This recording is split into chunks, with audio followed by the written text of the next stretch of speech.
welcome back here on the Infinite Realm with Yanni Plays.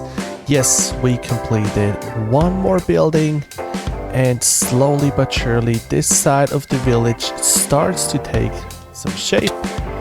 Now I still have to add a few more details, but hey, I think it is a good start.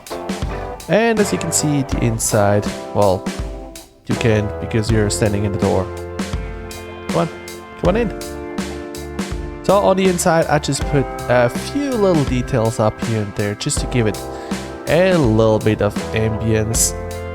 Not sure about the floors. It's just cold. Everything is kind of gray. But I also don't really want to bring in too much warmth because I kind of want it as a cold, worn down building. And yes, we still have access to our chicken cooker that isn't producing anything. So who knows, maybe one day it needs to go because we're lagging here from time to time. Now you may saw in the time-lapse that the creek pretty much just stops, and that is because in the back there is still a lot of things that I need to landscape, so I don't really know where everything goes. And yes, I also completed the back of all of those houses. As you can see, all of those are completed, but again, no landscaping around it because I'm not sure yet if the creek may just wraps around, it goes over here into this lake, or if it goes somewhere else, because there's going to be quite a lot of landscaping happening here. Don't want to show too much, but there on the left you can see off the screen a lot of red squiggly lines in the air, and I'm going to show you those later in this episode. Now let's see if we made any sales. No ender chests, but our elytras, they go. So I guess I need to go back to the end and get more elytras and shulker boxes as well. So let's head down into our storage and take a look on how everything looks like. So I think, well, if you look in this corner here, this one here actually is completed. You need to close. So yeah, this corner over here is completed. I did remove this beam that went down and just made a cross beam in it just to give it a little bit more room.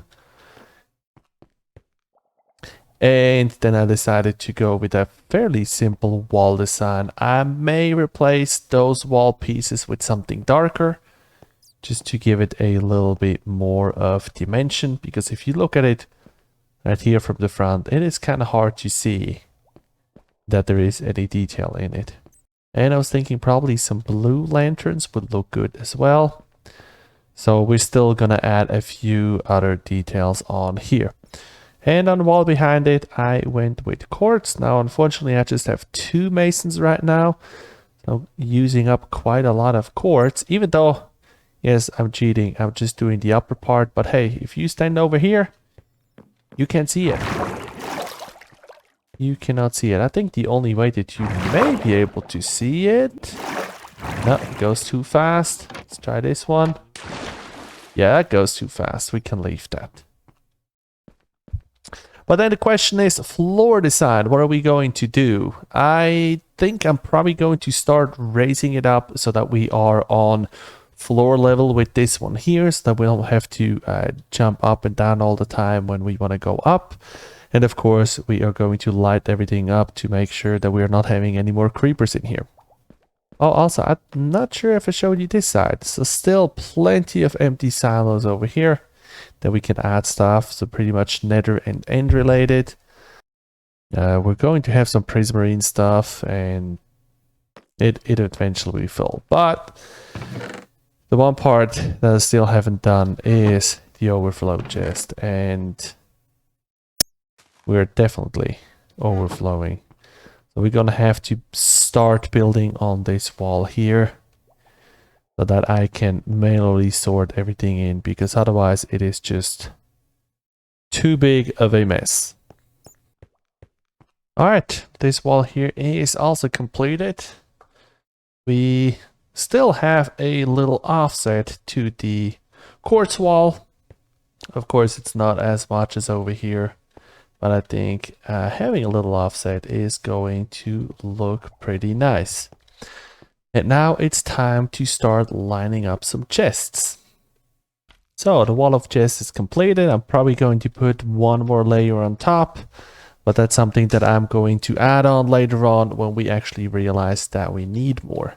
And now, of course, we're going to have to start sorting everything in. And that is going to be a long process, but a process that we just have to do. So I think we made some good progress on the storage unit today.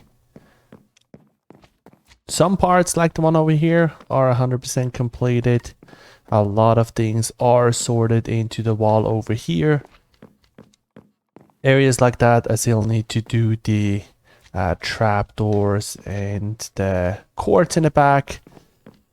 And then over here, I still have to do the walls. This one here I could do. Over here, I want to wait because this chest over here, I'm planning to have a item elevator that connects up over there to those hoppers so that I can put items in and they just go through the whole system one more time. Also changed up the centerpiece a little bit just to make it a little bit less bulky. And yes, surprisingly, I was smart enough to not put fences out here because you would just drop straight into your debt. Also, let me know down in the comments if you prefer the cut copper slabs or do you prefer the weathered one. I think I prefer when they're green. Over here we have some that are turning, or potentially those that just look almost a little bit dirty.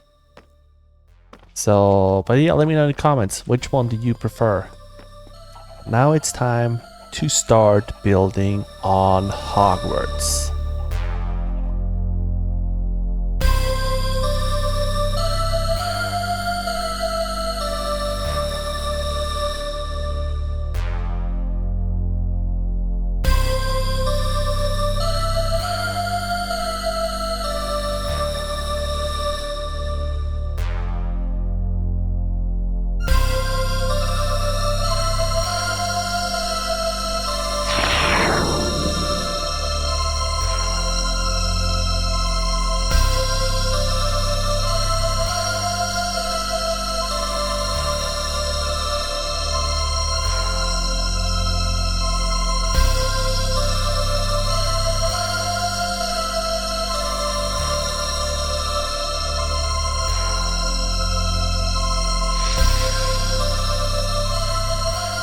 So there you have it, the bell towers of Hogwarts.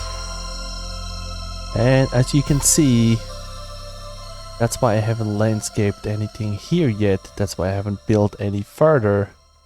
Because from up here, we still have several blocks that come out for all the greenhouses on this side.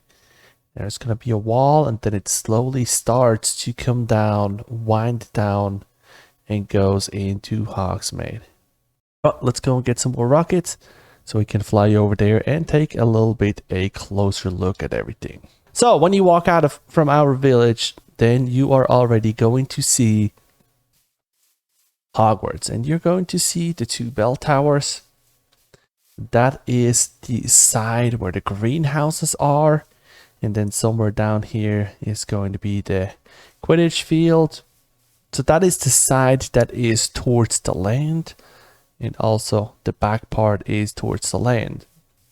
And just looking at it from here, you can see that we're going to have quite a lot of landscaping to do, something that I'm actually looking forward to do, and hopefully by then I'm going to be able to do a little bit more live streams, because right now unfortunately I just cannot do them as much as I would like to do.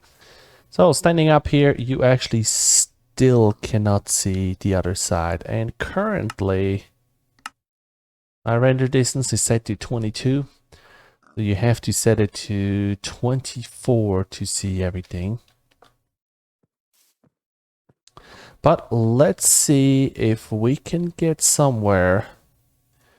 You know what? Let's just get a few blocks out so I can build a viewing platform. So here we have our viewing platforms and we can almost see everything. So now there are a lot of different variations of Hogwarts. Not only does the castle actually change throughout the movies, no, some things are not really shown. You kind of see an overview. So it's really hard to get a accurate layout. And then if you get an accurate layout, then the question is, well, from what period or from what movie or book are you actually building it? So that means there is going to be some artistic liberty from my side on a few things. But let's just start and break it down for you so you kind of know where is what and how is everything laid out. So over here, this large diagonal build, that is the Great Hall. So that is where all the students and the teacher eat, where you have those 4 long tables with the 4 different houses. So all of that is going to be in there. And this building actually is going to be raised up a little bit higher than everything around it, because what I am building is I built the reception hall in front of it that has staircases that lead up. The reception hall was just there for the first, I think, 3 movies, and then it actually got replaced with a open courtyard, and then later on this courtyard actually got extended even further out and made bigger, so that it looks a little bit more epic on one of the battles. Next to it, this large round tower is the tower where all the staircases are in, and then here in front we have the viaduct that connects to the main entrance. In here we have another courtyard, and then behind it is the area where a lot of the dormitories are. Then, as you can see, there is a gap in between, because back there that is the clock tower. Then over here is another suspension bridge that brings us over into this area here, and that is where more of the classes are being held. We have the long gallery or the long corridor that goes up to the 2 bell towers, what is kind of the main entrance from the village side. Then another large courtyard here, and back here, that is kind of where I had some issues finding out how exactly do I want to do it. Most of the layouts just have 1 courtyard here, but there are some that show 2 courtyards, and I think that comes from also from the earlier movies. And back here is the training tower. There are multiple towers, they're pretty big, and that's something that, as far as I know, only exists in the earlier movies. And there is a little building out here, and it almost is a courtyard, but it's also still open towards one side.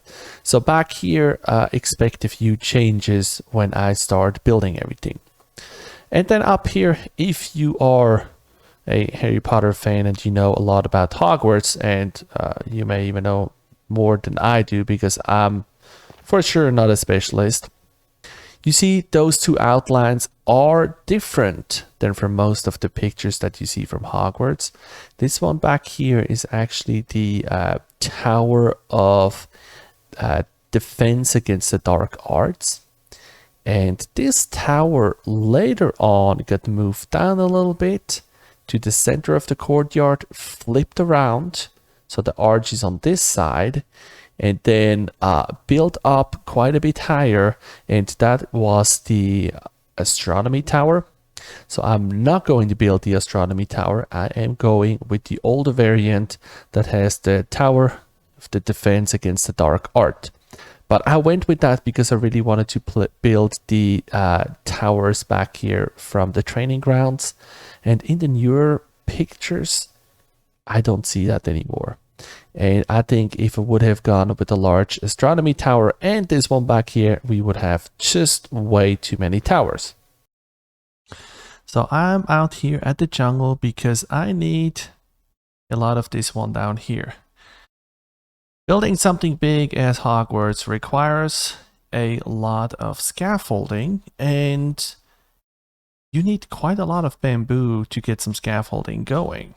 And while I was out here and getting everything together, I was wondering, why not collect a little bit extra and set up a rental service? Because there's some material that you need for maybe a big project or something, but then after that you don't need it anymore. One of those things is scaffolding. You need a lot if you have a big project. Once the project is done, you don't really need it anymore. The other one potentially could be shulker boxes. You have a lot of things to move, you can just rent a few shulker boxes instead of buying them or getting them. And the last thing that I can think of would be sponges. You need that for one certain project, and after that you don't need it anymore. And especially if the project comes late game and somebody like Yanni comes in and gets all the sponges, you can't find them anymore.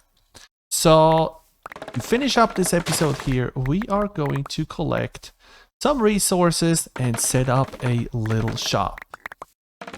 Oh, and of course, beacons. How could I forget the beacons? Earlier was over at the base and Yeti was putting up yet another time lapse, and he kind of runs into the same problem that I do. He has too many time lapse videos and not enough other content, so I asked him, hey, you want to come and find some ocean monuments with me? And he said sure. So that's what we are going to do as soon as he is done with his current time lapse. And up until then, we are going to collect more bamboo, fish for some puffer fish, and craft some doors. Also, some of them have 2 rooms, some of them have no room. Okay, I found the sponge room. I'm going making my way to you. Harvest all the sponges here. Oh, I think I also found one. Yeah, I found one as well. Good. That's good. 2 sponge rooms. Can we start making our way up? Yes, because there are not going to be more than 2 rooms.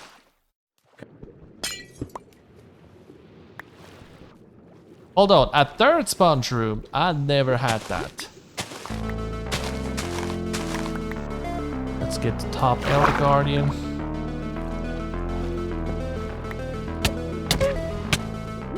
Ooh, I'm going to die. Oh. That was not good. I'm scooping. I'm dying. Yup. Okay. Oh. Okay.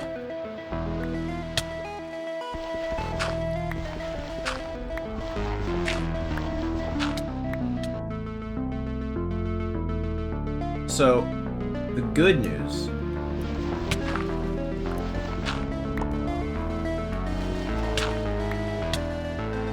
Good news is You have a bed? that, yeah, I have a bed.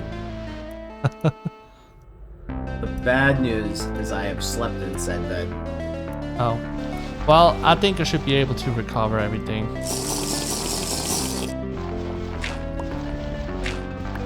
I'm just making myself a little underwater home where I can go in and out, because next I need to try to get wood so I can make a chest.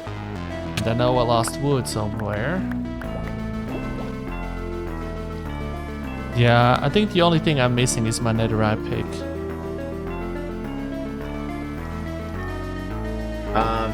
No. I think I literally just watched it despawn in front of my eyes. So we got our little shop here completed. Mine depot, tool rental, and well, as of right now we just have sponges and scaffolding. I'm going to add a few more boxes of scaffold just so that we have probably about 3 boxes like over here, so that there is plenty of material available And then hopefully one day we can go and get a few beacons, set some of them up over in our bases, and then the rest have here as rental, because if you have a large digging project, you can just come here and you can rent a box and bring it back once you are done. And then I don't know if it's gonna be used by a lot of people, but a conduit. And then we also set up our mall main office where you can go put your diamonds in the chest and buy up some real estate. But that is where we are going to end this episode here. Thank you very much for hanging out with me, and I hope I see you next week when we are going to build bell tower, and the gate. Thank you very much for watching. I'll see you next week. Goodbye.